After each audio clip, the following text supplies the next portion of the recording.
Good afternoon and good evening. Welcome to another episode of Sales TV. I am your co-host, the Bearded Sales Guy, and we have a fantastic topic to discuss today, the 2024 state of mental health in sales.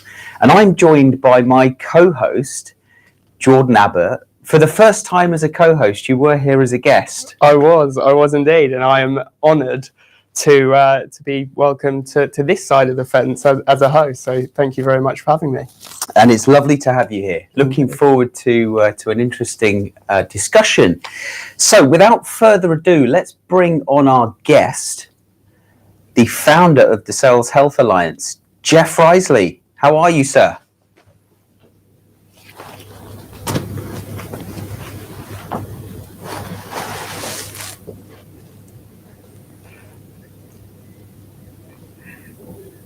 Yeah, you are indeed a celebrity. Now, tell us why do you tell us a bit about the Sales Health Alliance and why you set the business up.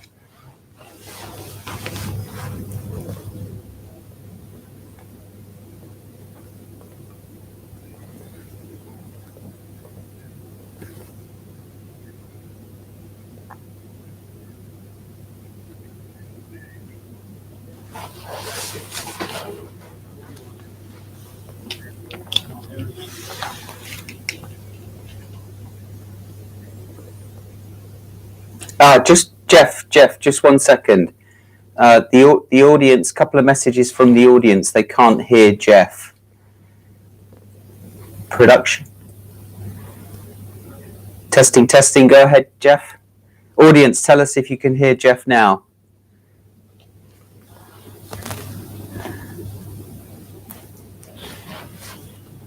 We've got you loud and clear. Say a few words. I can hear you, but the audience can't.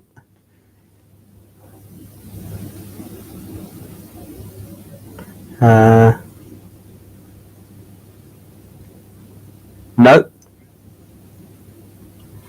That's a shame. Production team, can you help us? It's okay. We can keep testing this out. I don't know if I should just keep saying random words until people are like, yeah. So keep talking. Okay. Keep chatting and how's it going, guys? They can't hear us. Yeah. I think it's fixed. Is it fixed? I can hear you loud and clear, but I'm waiting to see what the audience says. Yeah, audience? Yes, we've got you. Woo! Got me. Woo! Small technical glitch. Keeps us on our toes, right? I know. Thank you, audience, for letting us know. That would have been embarrassing. But I guess just going back, so started in sales, really difficult type of environment. It was sort of early days as a seller. I was a top performer, but I was struggling behind the scenes with really bad anxiety, insomnia, panic attacks, and it was after the third panic attack that put me in the hospital when I realized this was not sustainable. So that was sort of like origin number one, because at that point, that's when I really started to dive into, okay, well, if sales is this high stress environment, what can I be doing to take better care of myself? And I just sort of went on this personal journey of self-growth and learning and just trying out all sorts of different mindset strategies, stress management strategies, things I could do to take better care of myself. And then origin number two was fast forward to July of 2018. During those kind of next, I guess, 8 or 10 years or so, I advanced different sales leadership roles, continued to work in sales. But it was in July of 2018 when I first launched my sales consulting website, and 3 days after that, I was diagnosed with testicular cancer. So life threw this crazy curveball that I wasn't ready for, but it was sort of through that experience when I realized the same strategies I was using to take care of my mental health in sales, I naturally executed on during this next stressful period of my life. And that's when this sort of idea around mental health and Sales Health Alliance really started to take shape, because you guys both work in sales, and it's, anyone I share this statement with, it resonates with them, which is anxiety in sales is not optional. It's really part of everyday life. And when things become overwhelming and we become stressed, or we're unable to manage all the different tasks that we have to do on a regular basis, our mental performance starts to decline. So how do we change the lens of this topic, less around this doom and gloom type of perspective, and shift it more towards treating sellers like corporate athletes who, when they learn how to maximize their mental performance, they work on their inner game, they know how to build that resilient mindset, they're able to show up more consistently and perform their best every single day. And it's been 5 years since, just over 5 years now since Sales Helpline started, and it's been cool to see the work of helping over 10,000 sellers at this point really enhance their mental performance and learn the tools and the strategies to really thrive under pressure in a high pressure sales role.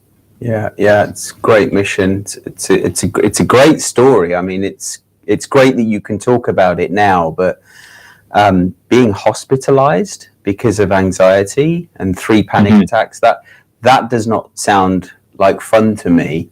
And then getting cancer. So you've been through a lot, and now you're eliminating. I kind of see you and feel you trying to eliminate poor mental health from sales, which is something that I hold quite close to my heart.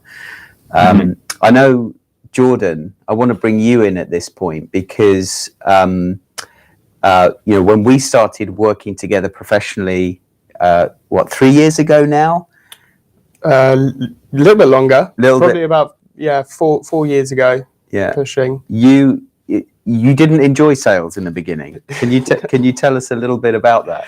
Yeah. So I similarly to you, Jeff, I worked in telesales for a period, moved into field sales, door-to-door, commission only. So that sort of taught me a lot, mainly how not to sell, in all honesty.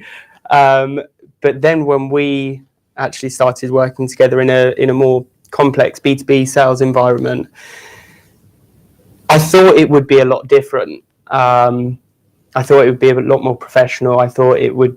I don't know really what I expected, but I thought it would be different, and it was just the same story again. Very high pressure, feeling like I was banging my head against the wall, doing these tasks, taping a telephone to my head, sending out a ton of tailored emails, and just not getting the results that I wanted or desired. And it was to the point where I thought, well, sales isn't for me. And it was a real close call to actually leaving the profession. And it was only when we shifted our approach. Well, before you go on to the turning point, I should add you were working for me, so the pressure wasn't necessarily coming from me. It was coming from the pressure you were putting on yourself. And the pressure you were getting from what you were doing just not working anymore. Yeah, indeed. I was in a very fortunate position, given that, I had you as that North Star, that guiding light, that mentor to help me through. But still, I think everyone wants to do well. Everyone wants to do better. So that pressure sort of is inherent almost, particularly in salespeople, I think. Yeah. And the turning point for you then? So the turning point was we changed our approach. And I think the biggest thing was it was fulfillment, really. My mindset shifted from one of where I felt I needed to fill this corporate mold to one where I could just be myself, be more authentic. And it worked for me in terms of my mental health, but also in terms of performance. My performance increased by 6.7x in terms of the amount of calls that I could, net new meetings, should I say, that I could book. So it was a real turning point. And you're a creative at heart, so you were able to kind of spread your wings in that department. Yeah, certainly. If anyone's seen some of my content, I essentially make a tit out of myself doing parody music videos, etc. And they are very amusing. Indeed. But let's. I was just gonna say, I think you touched on something like really interesting there, which is like, I still go back to that book that was written probably like 10, 12 years ago now, that book Predictable Revenue, which became just like the must-read book for sales organizations everywhere. Like, how do you create predictable revenue? And I think from there, we kind of uncovered this idea of like, how do we engineer emotions and authenticity and individualism out of sales into sort of these like parts that we can plug and play. But it sounds like you experienced sort of the worst side of that, which is common within sales, when it's like you're being forced into a box and you're being forced into someone you aren't, who truly are every single day. Like, it's just like, it absolutely pushes you towards burnout and fatigue. And there's so much value in leaning into who we are authentically, being able to use our strengths on a daily basis, doing activities that are energy gaining instead of energy draining. So it's like, it's interesting that you shared that story, because I hear that a lot from sellers, is this like trying to fit into this mold of who I should be versus really leaning into who I actually am and playing to your strengths on a regular basis and, you know, who you actually are. Yeah, indeed. So let's come on to the report, because there's some good stuff in here, and I do feel slightly honoured that you've launched the analysis today, the day where you're appearing on Sales TV. I don't know if that was by design, but we are very grateful that you're joining us today, Jeff. Where would you like to start? There's 27 pages in here. Yeah, I think maybe just like the first 2 pages is kind of like a good sort of baseline to start. So if you can pull the first slide up, I think that'll be kind of a really good starting point, just to help people get context of what this report has captured. So this data was captured between I think it was October and November of last year, and we captured just over 500 responses. And this was sort of the breakdown that we see. And when we think about the percentage that really stands out, is 70% of sellers are struggling with their mental health. So those are sellers who rated their mental health as fair or poor. And the reason why this is troubling, and if you want to kind of flip to the next slide, is I've been in the fortunate position to be able to be doing very similar reports like this every single year. Last year, I think we had about 700 responses. The year before that, we had about 800 responses. So, you know, thousands of sellers have gone through this, as well as like the work that I've done externally. And you can just see how challenging and worrying this trend is. If you think about going from 43% to 58% to 63% to now 70% of sellers are struggling with their mental health, like that's almost 3/4 of sellers that are struggling with their mental performance. And in an industry that cares so much about performance and high performance, we're just getting so many things wrong, especially when you look at sort of 2020 and 2021 there at the peak of COVID.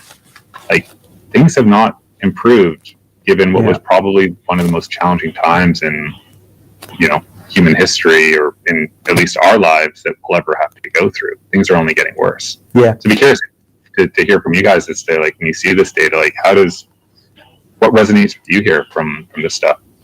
Yeah, I think for me that what's standing out is the fact that this is an endemic. It's progressively getting worse year after year, and we can't blame COVID anymore. You know, this seems to be here to stay. And, you know, I talk a lot about the fact that the traditional sales funnel is broken. You know, we can no longer, you know, try and force prospects through the funnel into the top of the funnel and expect our salespeople to close the same number of deals they did before, when all buyers are doing is running for the hills, hiding behind the zone of resistance because they don't want to be sold to. Yet business leaders are telling salespeople, do more with less, make more calls, send more emails. Oh, now we've got AI, let's use AI to send more emails. And it's not actually solving the root cause of the problem, in my mind. No, not at all. Just on that point of really pushing salespeople to push their prospects down that rabbit hole, the number of conversations I had last year with people in a new business role that were completely unhappy, completely unfulfilled with the role, and were looking to move into an account management or a customer success role. because they were just sick of having to force prospects that potentially were unqualified, potentially weren't a good fit, down that role just to try and get close to the number. And what I think will be interesting over the next year is, given the switch of focus for a lot of businesses to expansion efforts, whether we're going to see that increase in stress levels shown throughout the findings. Yeah, I noticed this year, or this time, I should say, Jeff, you've brought customer success into the study, into the research, and to Jordan's point, there's certainly a move, it seems, towards unearthing revenue from existing customers to find the growth that businesses need. So tell us why have you included customer success this time? What's your thinking there?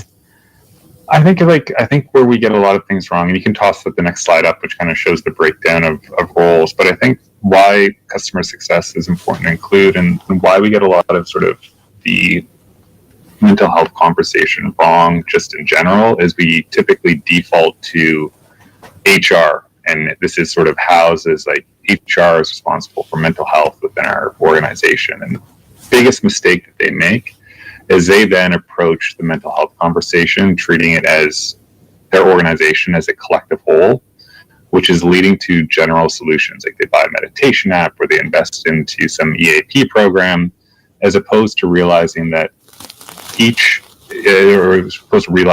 sort of the best way to approach this is treating each department as their own individual kind of piece that is facing their own unique stressors within those roles. So the stressors that a frontline sales manager might make are going to be different than an AE and an SDR and a customer success, and someone working in operations versus someone working in legal. Like, you can't have general solutions, and the thing that really matters is putting context around why certain strategies work and connecting that to the various stressors that a seller or someone in customer success or a leader faces, so that they understand why this sort of strategy or why this sort of investment is important and how it's going to help them perform in their role. But I think, to your point, one of the most troubling trends that I see is, like, if you see across all of the different roles that are listed in front of you, every single role except for sales leaders and executive leadership has increased by a certain percentage from last year. So sales leadership and executive leaders is the only one that decreased. Now, it's not by much, but when I see that, I get concerned, because this could be the sign of a much bigger problem starting to arise, in the sense that the ability for a sales leader to understand how challenging it is to be an AE or an SDR right now, their perspective on what's stressful is decreasing, while an individual seller's perspective is increasing. And a lot of that has to do, I think, with sales leaders today being unwilling to lean in and understand what's going on with millennials, what's going on with Gen Zs, what's actually happening. Because I was in a mental health in a private mental health group, and something I realized a person shared was, she's a Gen Zer, she's new into the environment, and she said within her group of 3 or 4 friends, they've collectively been laid off 10 times within a 2-year period. Yeah, so it's like become the norm. Yeah, that's become the norm. And if you think about what's happening, that the stressors, the lack of trust that new hires are coming in, like, this gap is going to continue to widen. And if I put myself in a Gen Zer's shoes, or even as a millennial, I feel this right now, is like unaffordable housing, uncertain market conditions, wars raging around the world, climate change. Like, there are these external stressors. Society is in a period of intense change, where the volatility, the uncertainty, the complexity, and the ambiguity, it is increasing at an extreme rate.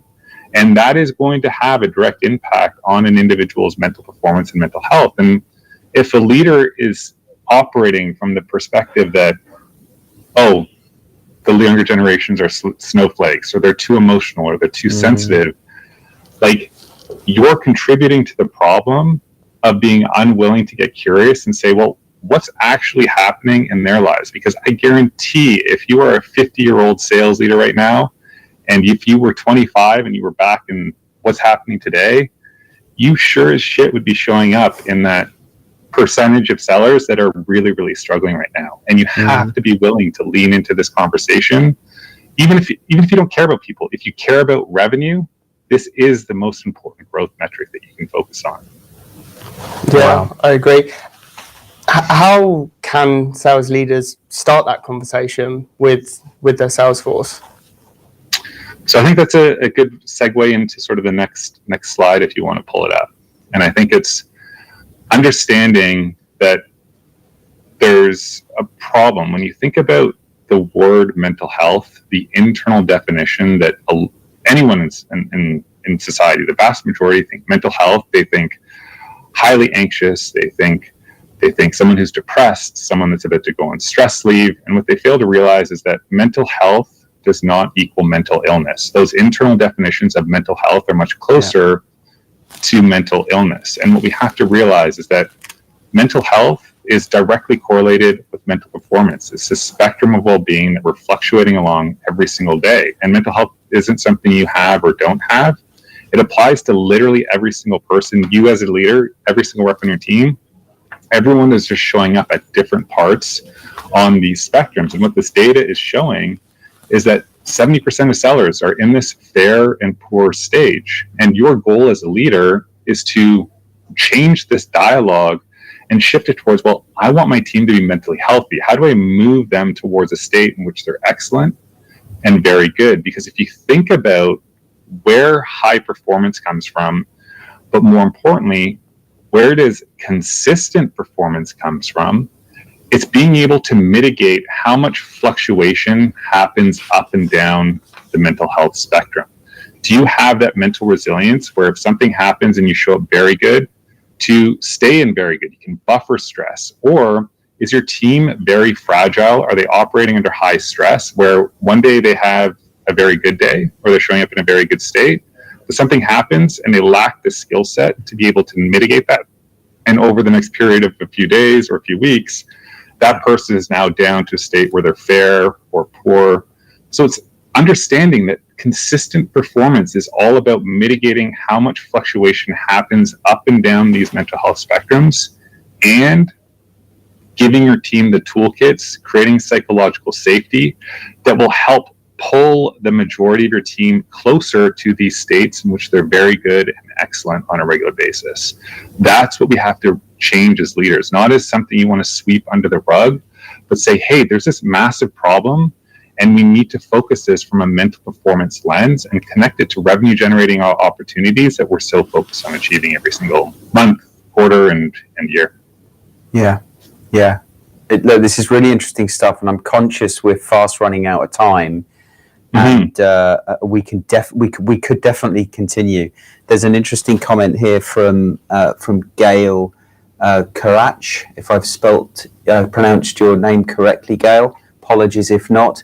Jordan, you're a millennial. Jeff, do you have any thoughts on what Gail is saying here in terms of the millennial generation getting it right in the workplace today overall? Is there anything from the data that suggests that? Because from what I'm seeing, it doesn't look like a great story. Yeah, I think we're still in this transition period where I think there's opportunities for more leaders to kind of really lean in. I think millennials are still in this position where they're in leadership positions, but they're not high enough in leadership positions where they can start to challenge and break the mold. Like, I think a good slide would be to look at might be if you scroll down two more slides from this one, so you can just see just how challenging this data is. So this is just looking at the environment in general, and the way you want to kind of look at this data is the statement that you want to know is among sellers who are working in very supportive environments. So this is this far right column, 78% rated their mental health as good or better. when sellers are working in highly toxic environments, only 8% rate their mental health as good, with 0% describing it as better. The challenging part is when I looked at the data, only 28% of sellers say that they're working in a supportive or very supportive environment. So only 28% are showing up in those far right columns.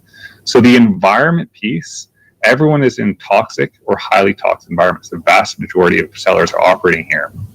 So this is showing to me that millennials, the people that care about this topic, aren't in environments where they feel like they're able to make a change because senior leadership is still breeding toxicity across the board. And I know this because if you scroll down a couple more slides, this will be kind of another important one with the comparison data of there's like a table there. So when I sort of think about sort of mental performance, it really comes down to how do you build environments that are able to buffer stress. So these are the 13 core areas that I focus on. So everything from career pathing to achievable sales targets to does work feel meaningful? Do you have boundaries? Do you believe in the vision?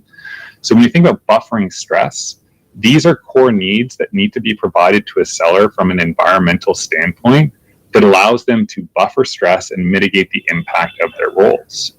And the really scary thing to see is just how much this has regressed. So if you look at the data, so if you take a look at clear career pathing, what you'll see is 55% strongly disagreed that they felt like they had clear career pathing in their role last year. Yeah. This is up 13% than last year. And we're up across the board. And this is just showing just how big a regression that we've taken as leaders in terms of the cultures and the environments that we're building, that more and more people are disagreeing that these core needs are being met, being less able to buffer stress, and it's having an impact on mental health and performance. You see, to me, that says there's some fundamental issues that need to be fixed, whilst well-being days and efforts to improve well-being in the workplace are important. What's more important is making sure that sales teams have clarity and direction in their career path, and they feel like their sales targets are achievable. Yeah, and again, these are just going back to Jordan's comment earlier, like what can leaders do? Like these 13 core needs that are outlined in the report, this is a great starting point because most of them are free. Like you said, are they setting achievable sales targets? Are they providing ongoing career path and clarity? Are they, leading with an inspiring mission and a vision of the company? Are they providing job security? So if you've just gone through a state in which a lot of team members have been laid off, one thing that I've seen work extremely well, they can help rebuild trust very quickly, is announce a firing freeze. I heard a company do that, and every person on that team was like, okay, they went through the cuts, business is business, you had to make some of these cuts, like you sometimes just have to do that. But when you announce a firing freeze, saying we're not firing anyone else, that allows everyone that's remaining to feel safe, to start to rebuild trust, being like, this is our team, this is what we have going forward.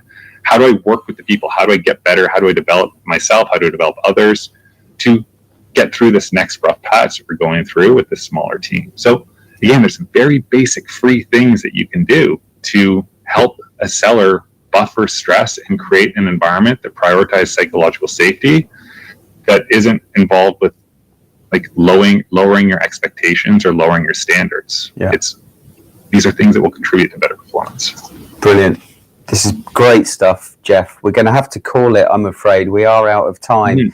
Where can people find you to learn more? Yeah, definitely check me out on LinkedIn. So just Jeff Riseley. I post content every single day for the most part around this topic with different strategies. But then there's saleshealthalliance.com as sort of where sort of the brand lives. But the other thing that I've launched recently is called Project Mamba, which is a mental performance community for sellers and leaders. I appreciate you being in there, Alex. But again, that's a dedicated space to building high-performing sellers. Yeah, and there is some great stuff in there. I've been a member for a while. It is incredibly valuable. it's the price of a cup of coffee for a subscription. It's definitely worth it, even if it's just for the breathing exercises. Thank you, Jeff.